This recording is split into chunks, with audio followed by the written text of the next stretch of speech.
안녕하세요. 오늘 여러분과 함께 깊이 파볼 자료는요. 루돌프 슈타이너의 강연록, 이집트 신화와 신비, 발췌본입니다. 네, 슈타이너가 고대 이집트랑 지금 우리의 삶, 이 사이에 어떤 놀라운 연결점을 받는지, 특히 의식이나 물질주의에 대해서 어떤 통사를 던지는지 좀 보려고 해요. 흥미로운 주제죠. 네, 그 문화 시대가 반복된다, 그리고 영혼이 다시 태어난다, 이런 슈타이너의 관점을 따라가면, 꽤 재미있는 지점들이 나올 겁니다.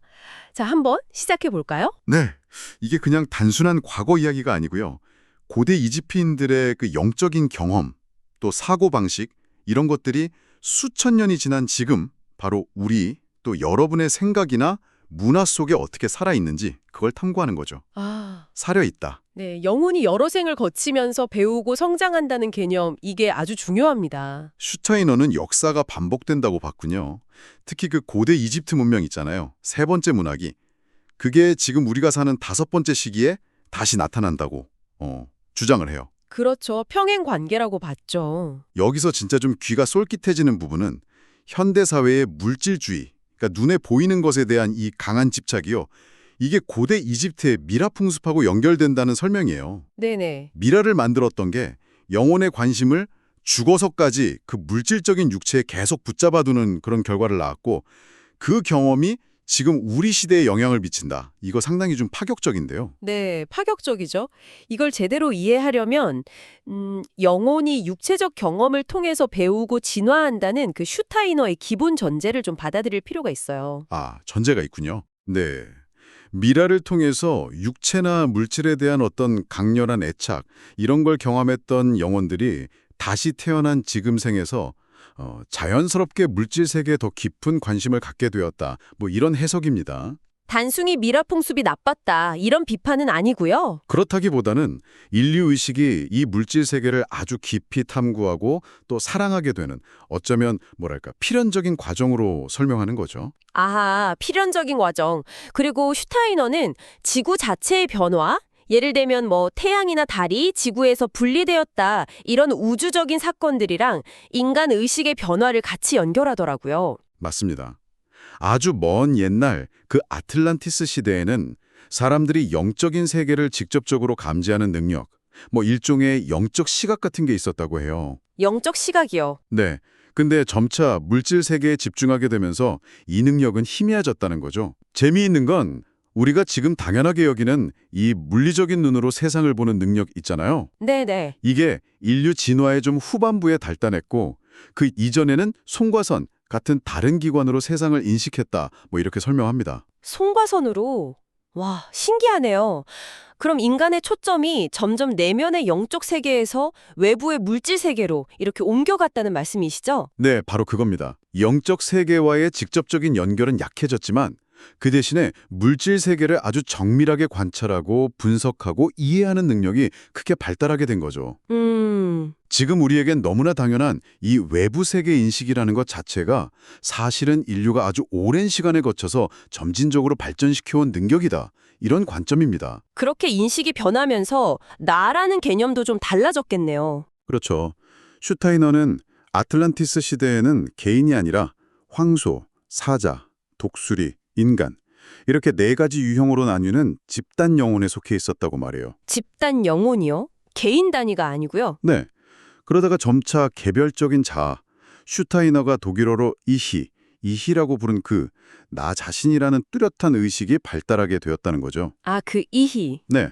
이건 또 조상과의 영적 연결을 중시했던 고대 이집트의 아버지의 길과도 관련이 있고요. 슈타이너는 이 개별화 과정에서 아주 결정적인 전환점이 된 사건으로 그리스 로마 시대의 그리스도 충동 혹은 그리스도 임펄스를 꼽습니다. 그리스도 충동이요. 네, 물질주의가 거의 극에 달했을 때 오히려 영적인 개별성을 완성할 수 있는 어떤 강력한 힘이 주어졌다. 이렇게 해석하는 건데요. 와, 그러니까 물질주의가 강해졌는데 오히려 그게 개별성을 강화하는 계기가 되었다는 거군요. 정확합니다. 그리스도 충동은 인간이 더 이상 어떤 집단이나 운명에 그냥 묶여있는 존재가 아니라 스스로 책임지고 영적으로 발전해 나갈 수 있는 개별적 존재임을 깨닫게 해준 결정적인 계기로 보는 거죠. 아, 깊이 내려온 물질 세계 안에서 다시 영성을 향해 나아갈 수 있는 뭐랄까 다리가 놓였다고 할 수 있습니다. 집단적 정체성에서 벗어나서 개인의 자유와 책임이라는 새로운 길을 열어준 셈이죠. 이야기가 점점 더 흥미로워지는데요. 슈타이너는 심지어 고대 이집트인들의 영혼이 바로 오늘날 우리 가운데 다시 태어나서 살고 있다고까지 주장하잖아요. 네, 맞아요. 좀 놀라운 이야기죠.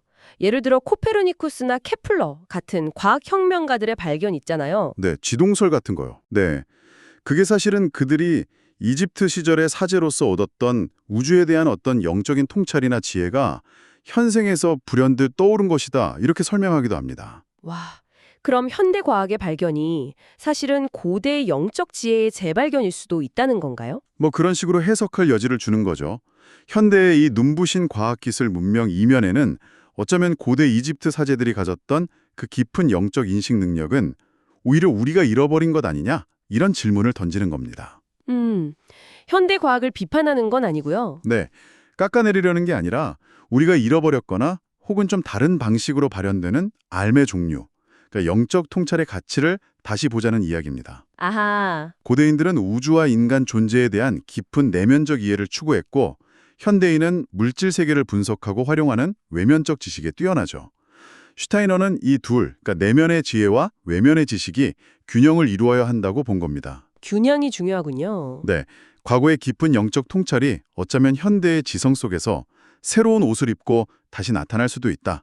이런 가능성을 제시하는 거죠. 오늘 슈타이너의 눈을 통해서 보니까 고대 이집트의 신비가 정말 수천 년을 건너뛰어서 지금 우리의 물질주의적 경향이나 개별성 발달과 이렇게 연결되는 게 정말 흥미롭네요. 그렇죠. 영혼의 여정이라던가 의식의 진화라는 큰 그림 속에서 과거와 현재가 끊임없이 서로 영향을 주고받는다는 관점 참 인상적입니다. 그렇습니다.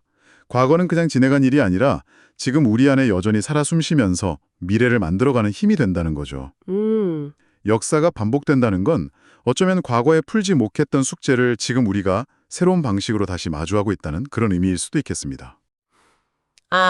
과거의 숙제. 네. 마지막으로 이런 질문을 던져봅니다. 여러분께서 유독 강하게 끌리는 분야나 남들보다 좀 쉽게 해내는 재능 같은 게 있다면요. 혹시 그 안에도 아주 오래전 여러분이 경험했던 무언가에 희미한 메아리가 숨겨져 있는 건 아닐까요? 다음에 더 깊은 이야기로 찾아뵙겠습니다.